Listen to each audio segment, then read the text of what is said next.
Salut les amis, j'espère que vous allez bien. Les amis, nos compatriotes du septentrion ont dit niet à la manipulation. On dit niet à la boîte de sardines avec un pain de 25 francs. Niet à 2000, 10 000 francs.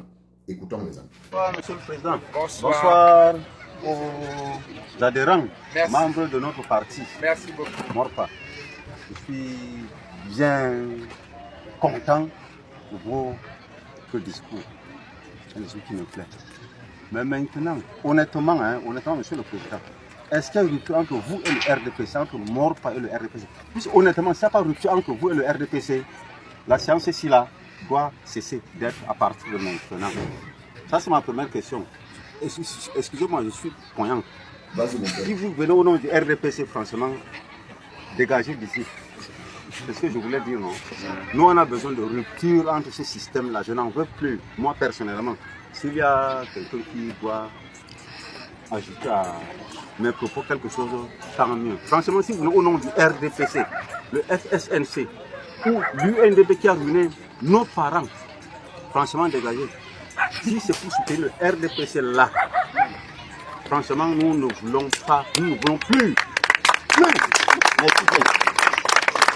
Franchement, plus jamais.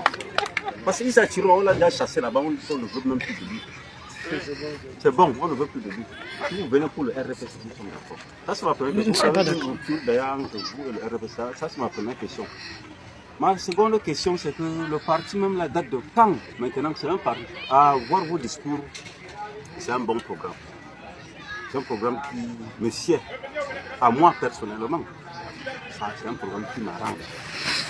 Maintenant, le mort à date de quand? Vous serez candidat? Voilà mes deux questions. Je vous en prie. Merci beaucoup.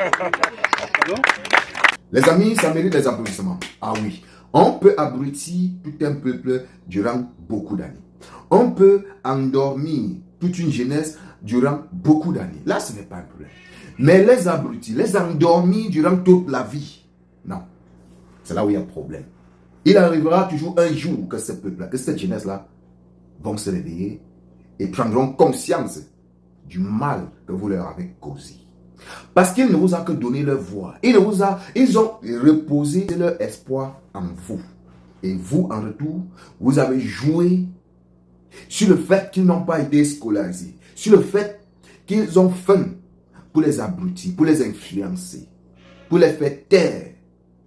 Mais au jour d'aujourd'hui, nos compatriotes du septentrion, ils ont dit non. Ils se sont réveillés. Le peuple camerounais dans son ensemble est réveillé. Il n'y a plus de pain de sardine. Vous avez écouté dans la bouche du papa si il a cité au moins 3-4 partis politiques. Parmi les 4 partis politiques, il y a au moins 3 qui sont les partis politiques des ressortissants du Nord. Or, les frères ont toujours eu à pousser ce parti de l'avant, c'est-à-dire à voter pour ce parti-là, en ayant espoir que eux, en retour, quand ils devraient gagner soit un poste de ministre, etc., quoi, je ne sais pas, ils devraient faire un coming back et dire, cher peuple, vos voix que vous m'aviez données, voilà ce qu'on va faire avec.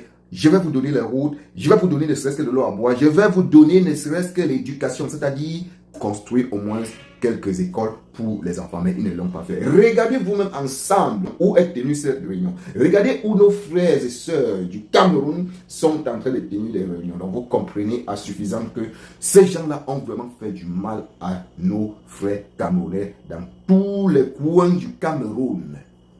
Mais nos frères du septentrion, ils ont une particularité. C'est-à-dire que le septentrion a une particularité. Parce qu'on dit toujours que c'est la région, c'est-à-dire c'est la mère natale du RDPC. C'est-à-dire c'est là où le RDPC prend ses voix gratuites. Oui, oui, c'est comme nous a toujours fait comprendre. Et quand tu vois sur les statistiques, ce n'est pas faux.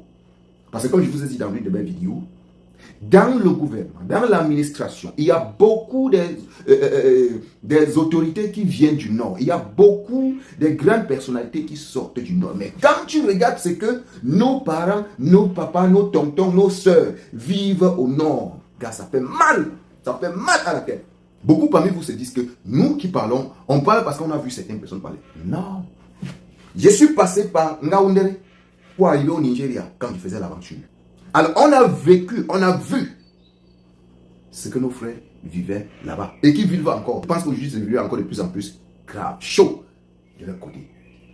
Alors tous ensemble, nous en tant que jeunes, jeunesse camerounaise, mettons-nous tous ensemble pour accompagner le père d'aller se reposer. On va parler, ce n'est pas en parlant que ça va changer, mais c'est sur les actes. Est-ce que tu as ta carte? Est-ce que tu es prêt d'aller voter et de rester la tête privée même 24 heures pour surveiller ton vote? Est-ce que tu es prêt? Parce que là, ce sont les actes. Là, ce sont les actes. Ça ne sera plus qu'on va dire que aller voter, non. Parce que si tu votes, tu te tournes, tu pars. C'est que tu n'as rien fait. Là, je te garantis. Ça, c'est mets déjà ça dans ta tête. Pour tous ceux qui viendront dire que non, ils ont volé nos voix. Non, tu dois voter et rester là, bango sur place. Pour contrôler le comptage des voix. Jusqu'à toi, en quittant dans ta circonscription, tu dois savoir, oui, mon candidat a perdu, oui, mon candidat a gagné, mais si tu veux laisser à ces gens-là de compter. Mais après toi encore, à un 7 ans de plus, qu'on va piquer sur ta vie et tu vas couler dans la misère, dans la décadence de la misère totale. Tu vas te réinsérer encore dans la galère, dans l'insécurité que nous vivons depuis des années au Cameroun. Sache que si tu ne votes pas et que tu ne surveilles pas ton vote, que tu n'assistes pas au décomptage des voix, sache alors que tu n'as pas voté. Et des deux, ta soeur, ton frère, ta mère va aller à l'hôpital accoucher, on va l'attacher sur le lit d'hôpital parce qu'elle n'a pas les soins d'hôpital. Et c'est ce pourquoi nous nous battons, parce que un Cameroun n'est pas une chèvre, un Cameroun n'est pas un bête. Les amis, partagez la vidéo. Pour les nouveaux, vous connaissez très bien, augmentez le bloc fort. Abonnez-vous massivement et que la vidéo aille très loin. Le président Kamto est déjà prêt. Il est déjà prêt. Il a déjà porté ses bottes. Il est déjà prêt. Est-ce que toi qui regardes cette vidéo, tu es prêt? C'est la question que tu vas te poser. Tu peux voter, tu votes pour qui? Tu vas te poser la question, est-ce que celui-là que je peux voter pour lui? Est-ce qu'il est prêt? Est-ce qu'il a prouvé? On a vu. Bon, en retour maintenant, ton devoir c'est, est-ce que tu es prêt? Est-ce que tu sais déjà qui tu vas voter? Qu'est-ce qui te motive à aller voter?